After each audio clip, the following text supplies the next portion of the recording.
हाम्रो गाउँ चाहिँ यहाँ पहाडीपट्टि हो क्या। जुम गरेर देखाउनु यता पहाडीपट्टि अर्को गाउँ छ। यतापट्टि म जन्मेको हुर्केको ठाउँ चाहिँ होइन यस्तो छ क्या। अनि आज चाहिँ म यता किन आएको भने यता खासमा होइन हाम्रो गाउँको भ्यू देखाउनुको लागि चाहिँ आज यता वारीतिर पहाडीपट्टि आएको छु। यता हुँदै अमिलो यस्तो पनि छ क्या। यो अमिलोहरू त कति छ क्या यता हाम्रो के कुहिर जाने हो। यो यति रुद्राक्षको बोटो यता हुँदै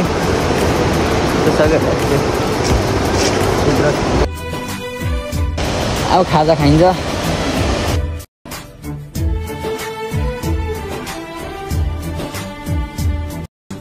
यो चाहिँ अलिक ठुलो खालको अम्बक हो क्या। यो चाहिँ अलिक सानो खालको चाहिँ गुलियो हुन्छ। यो चाहिँ खल्लो छ क्या। यो खल्लो भोक लागेर मात्रै खाएको न म खाँदैन थियो।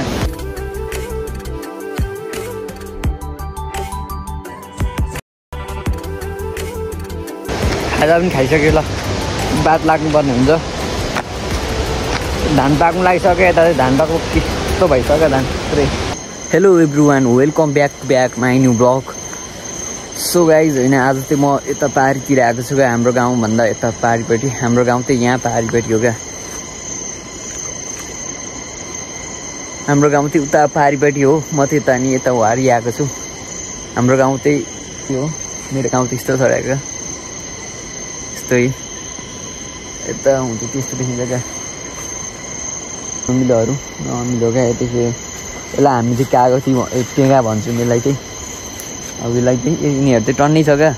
अब यिनीहरूलाई पेल्नु पर्ने हुन्छ क्या। पेलेर यसको रस निकालेर चुक बनाउनु पर्ने हुन्छ। हिजो अस्ति हुँदै पानी पऱ्यो नि त टन्नै।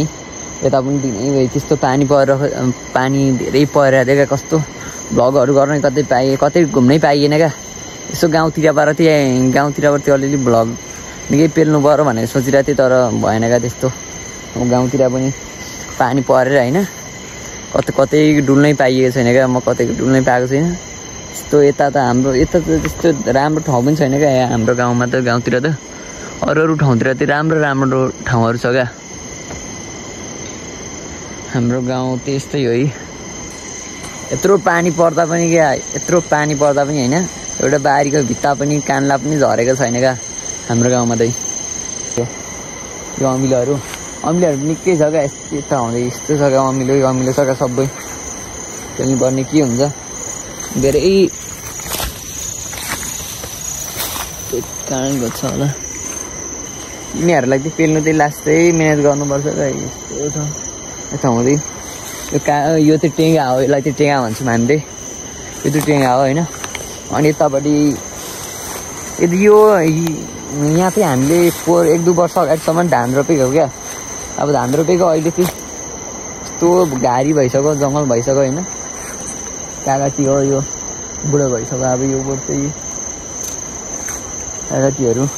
अब यो कागतीहरू हिउँदरी झर्छ त्यतिखेर जान्छ क्या। अब यो कति कुहेर यत्तिकै जान्छ। हाम्रो ठाउँमा चाहिँ त्यस्तो बजार छैन क्या अलिक। त्यही भएर यो चाहिँ यिनीहरू सब खेर जाने हो।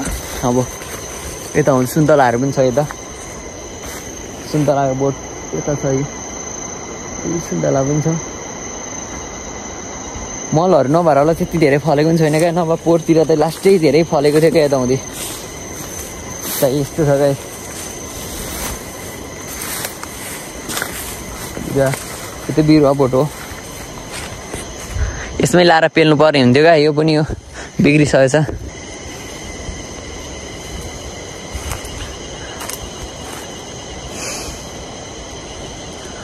यो सबै होइन यो सबै घोच्दै एक-एकवटा घोच्दै एक-एकवटा टिप्दै एक-एकवटा पेल्नु पर्ने हुन्छ क्या। लास्ट चाहिँ झ्याउ लाग्छ। दिगदारिलो हुन्छ क्या यो काम चाहिँ। म लगभग बसेँ भने यस्तै काम गर्नुपर्ने हुन्छ अलिक बार। यो सबै टिपेर सबै यसको रस निकालेर रसलाई चाहिँ चुक बनाउनु पर्ने हुन्छ। यसको झोललाई चाहिँ त पुरै घारी भइसकेको छ क्या। अब जग्गा यहाँ माथि पनि सुन्तला छ। सुन्तला कागतीहरू यताउति निकै छ, निकै नै छ त्यो समिलोहरू चाहिँ सुन्तला होइन कागतीहरू यतापट्टि पनि छ, यता आउँदै पनि छ गाई, अब यता पनि छ निकै छ गाई। झ्याउ लाग्छ क्या काम गर्नु। वहाँ पारी होइन, हाम्रो घर त्यति टाढो छ क्या, वहाँ पारी छ नि त, उता छ, वहाँदेखि आउनु पर्ने हुन्छ।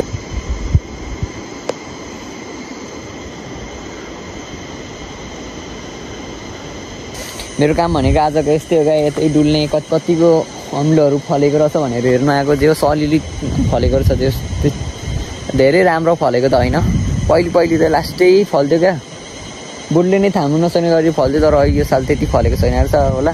लगभग हामी यो साल यसलाई नटिप्नु पनि सक्छौँ, यतिकै छोडिदिनु पनि सक्छौँ।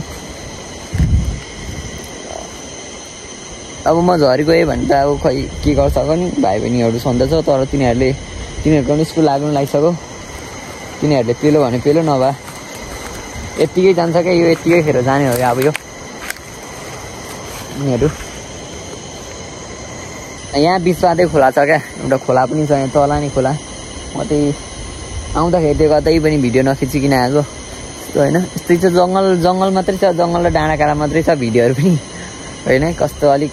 हाम्रो गाउँ चाहिँ फेरि कस्तो क्या, त्यो यस्तो पाहाडको फेदमा छ क्या हाम्रो गाउँ चाहिँ, यस्तो छ नि त।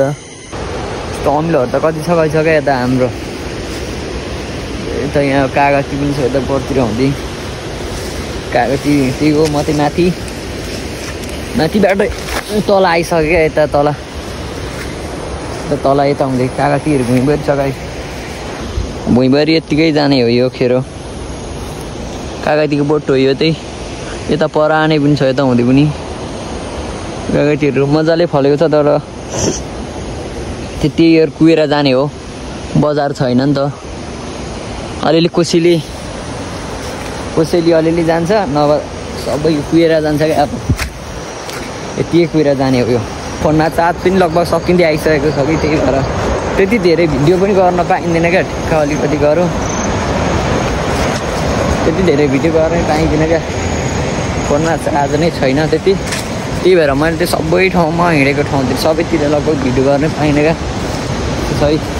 लगभग म त यहाँ खोला आइपुग्नु लागेको क्या, खोला आइपुग्नु लागेको, त्यति रुद्राक्षको बोटो यता हुँदै सक्यो। रुद्राक्षको बोटो अघि भर्खरसम्म घाम लागिरहेको थियो मजाले, अहिले चाहिँ पानी पनि पुरै परेर जस्तो भइरहेछ, त्यही भएर म चाहिँ अलिक छिटो हिँड्नुपर्ने हुन्छ, पानीले फेरि बिजोग बनाउँछ। अब यहाँ पुल छ, एउटा पुल त्यही छ भने त्यो जङ्गल छ क्या, खोला यस्तो चाहिँ। अहिले चाहिँ यो खोला यति ठुलो छ कि, तर अलिक कति हिउँदा मात्रै सानै हुन्छ,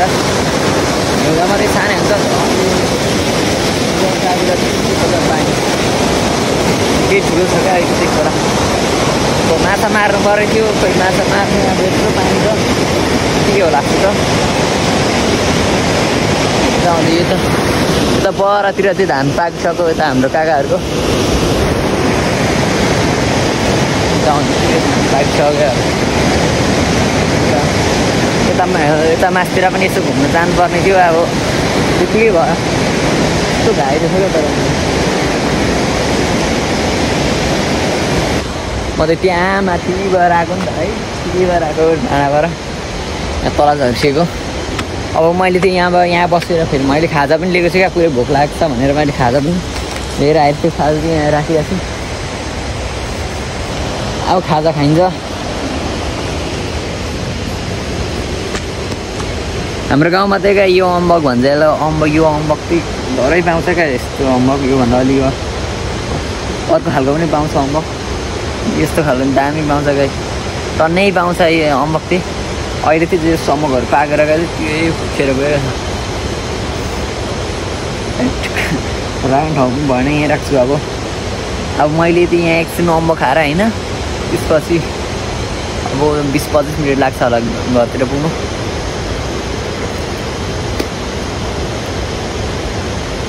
यति बेला भनेको यो अम्बक टन्नै छ क्या हाम्रो गाउँमा, झरै बाँकी रहेछ।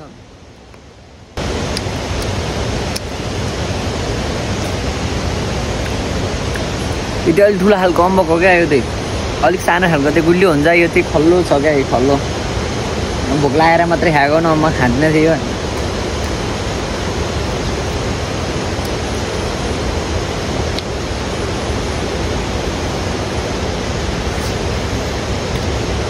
खान्न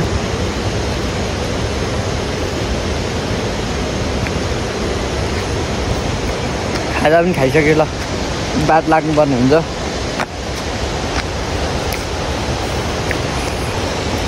धान पाक्नु लागिसक्यो यता चाहिँ धान पाक्नु कस्तो भइसक्यो धान पुरै धान पहेँलो हुनु थालिसक्यो धान पहेँलो थालिसक्यो यता फेरि यस्तो हरियो छ त्यो के धान हो फेरि यति हल्का सो गाइस अहिलेलाई चाहिँ तपाईँको मैले अब त्यो मैले भिडियो अफ गर्नुपर्ने हुन्छ बाई बाई गाइस